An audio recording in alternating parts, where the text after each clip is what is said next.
Hello and welcome to part 2 of my investigation into how Holbein painted his pictures.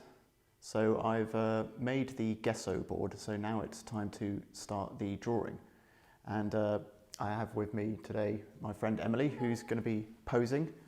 Very kind of her to do that. She's brought along some funky clothing as well to give it that sort of Holbein look. So we've got some furs and sort of velour kind of stuff. So so let's get drawing then. So I first start the drawing by first measuring the height and width of the head. And I mark that down in a sort of bounding box. I'm also blocking out the basic shapes of the clothing. And I'm doing this by using a proportional divider. So what you can see me doing is I'm taking measurements from the sitter with one end of the divider from a sort of fixed position, and then just take the other end of the dividers and mark that down on the paper.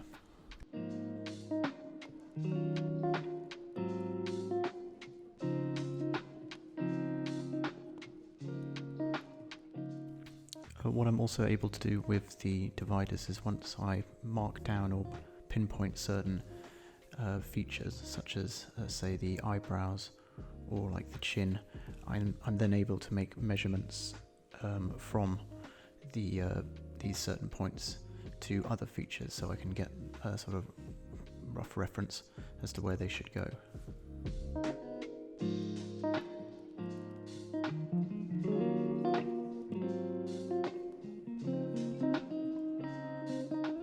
So now I have the basic shape of the head. I'm setting down the key features of the face, such as the eyebrows, the eyes, the nose, and the mouth. Now, for me, this is probably the hardest part of the drawing, because if anyone who's drawn faces before will know, it's just if a key feature is slightly off, like maybe the eyes are too far apart or too close together, or the nose is ever slightly too large or in the wrong position, it just doesn't look like the person you're trying to draw. And I find that even if you're off by 0.5 of a millimeter in some sort of positioning, it doesn't look right. And sometimes you don't notice what's right, or you know it looks wrong, but you don't know what it is that you've done wrong. So for me, I just try and just trust myself a few times and plot something down, and then if it looks wrong, just rub it out and try again, really. I also find that if you're struggling to find what it is that's wrong, what you can do is get a mirror, or like a small shaving mirror or something, and just look at the reflection of the drawing in the mirror. And something about the sort of flipped image in the mirror makes makes whatever's wrong sort of pop out at you a little bit stronger.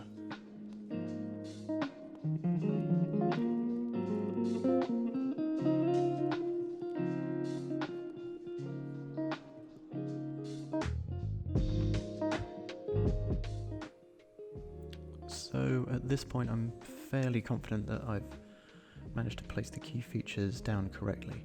So what I'm doing now is just starting to put in some more detail and shading around those features.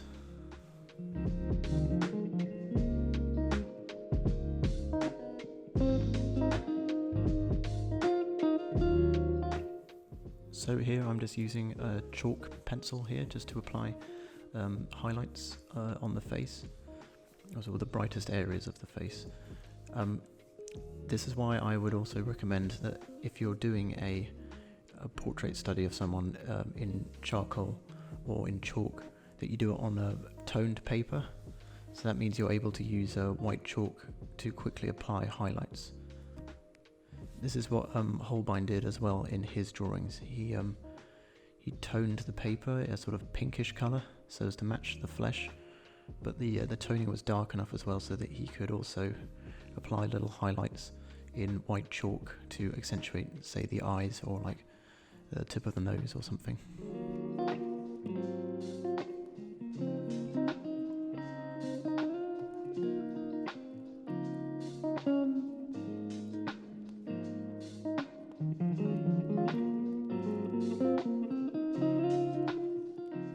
So towards the end of the session with the model, I noticed that the hat and the forehead are just a little bit too small for my liking. So what I'm doing here is just scratching away at the lines I've already drawn with a knife and also with a rubber. And here I'm just enlarging the hat just a little bit.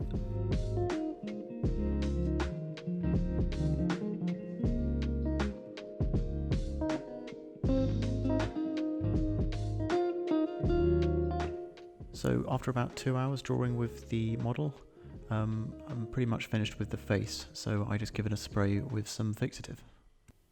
Okay, so the first session with the model has finished and the model is now gone, but what I can do now is actually keep drawing the portrait, because if you can see over here, I have a life-size wooden model. Now this model here is what we call in the sort of the art world a lay figure, and they were pretty popular with portrait painters up until the sort of mid 1800s or late 1800s, basically when photography sort of came in.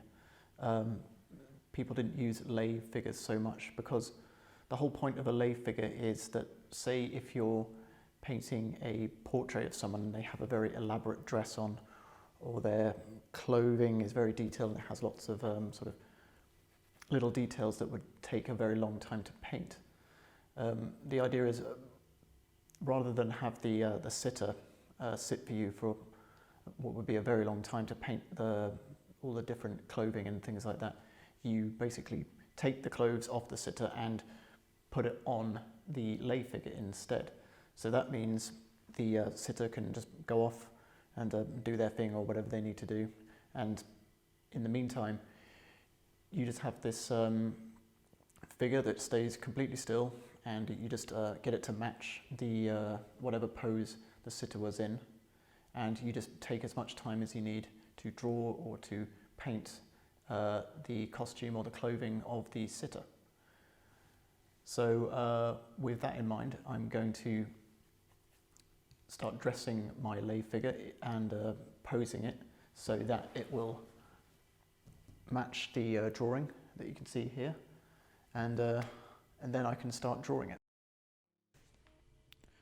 So in order to get the pose that I want my lay figure to adopt, I actually have to just unscrew the arms and the hands slightly, just so that they can basically bend a bit more.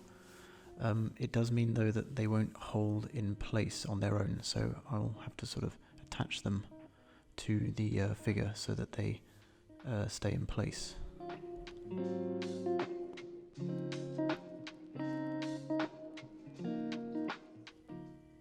So as you can see, I'm just dressing the lay figure, and I'm just making small adjustments and checking the original drawing just to see that the arm position is correct, or that the fur is in the right position.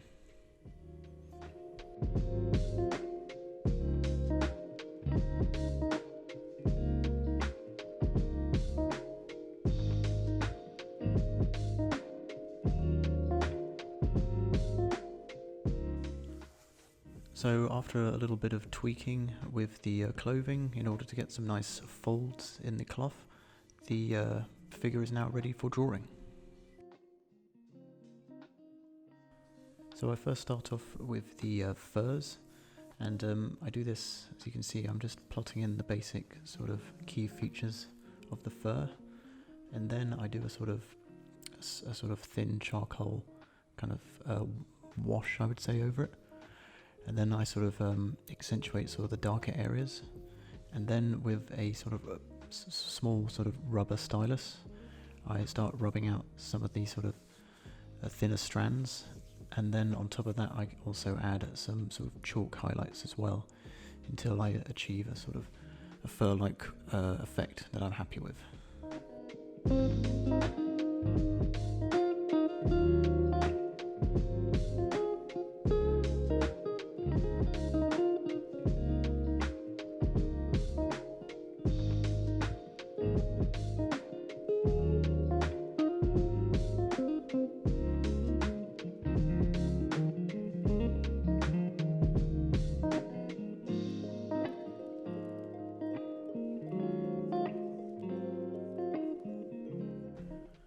So what you'll see me doing now and again is just spraying a certain area with a fixative and then drawing over it.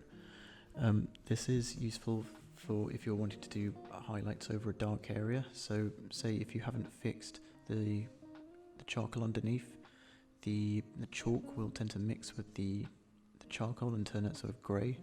So what you want to do is just fix the drawing underneath and then apply the highlights.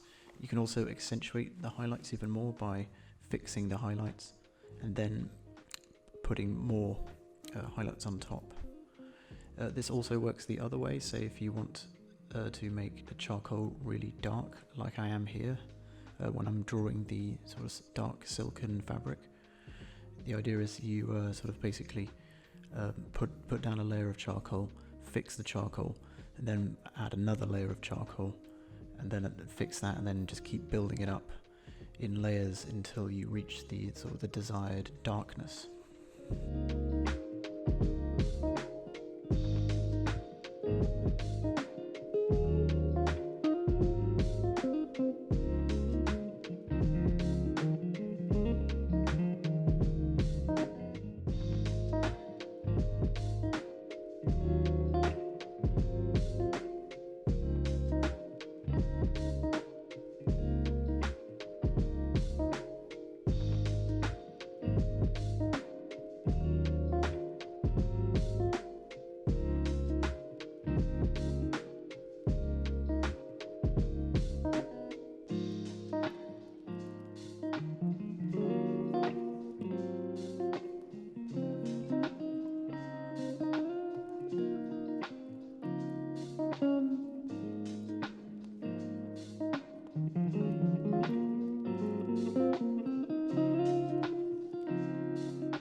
So now the clothing and the furs have all been finished.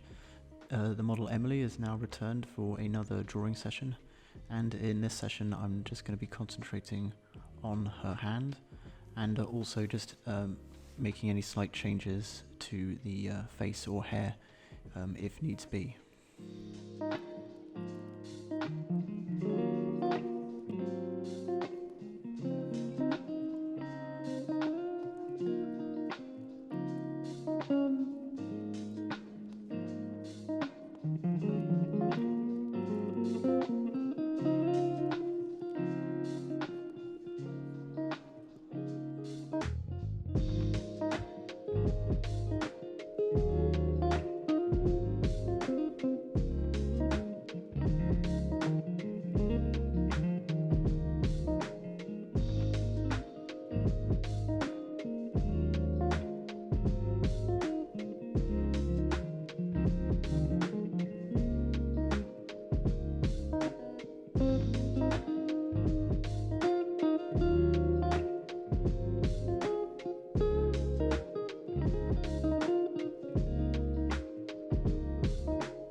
So that is the drawing now complete. So what I want to do now is transfer this drawing onto my gesso board.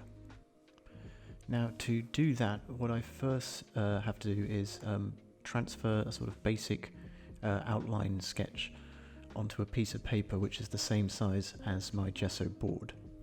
And what I want to do is just take some willow charcoal, and I just want to cover the back of the paper with a sort of very thick layer of charcoal. Now this will essentially make it into sort of a carbon paper.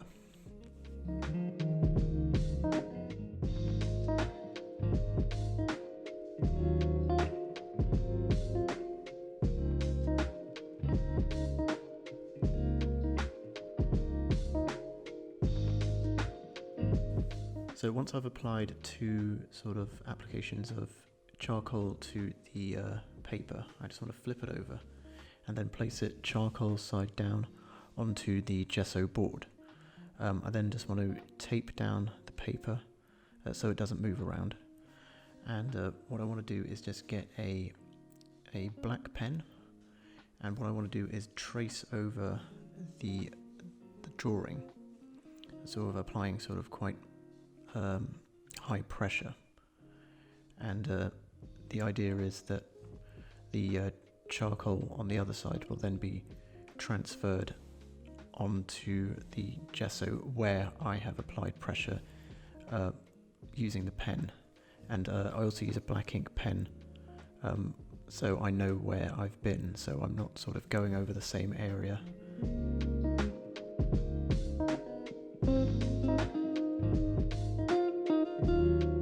So once that's finished, I just remove the paper, and on the gesso board there should be a fully transferred drawing.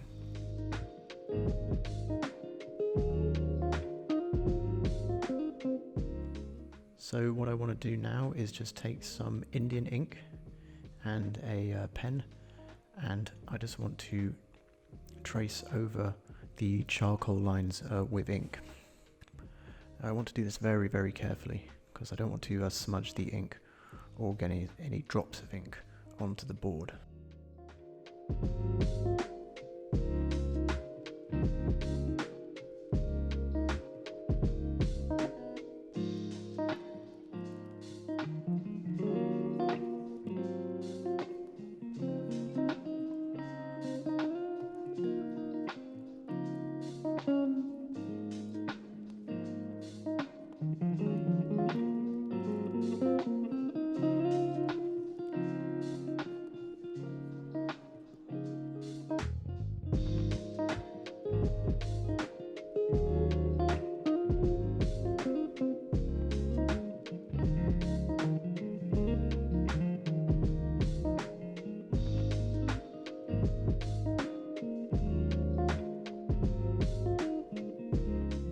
So once that's finished and the ink is dry, I just want to take a sort of chamois leather cloth, and I just want to rub off all the excess charcoal that was transferred onto the gesso board.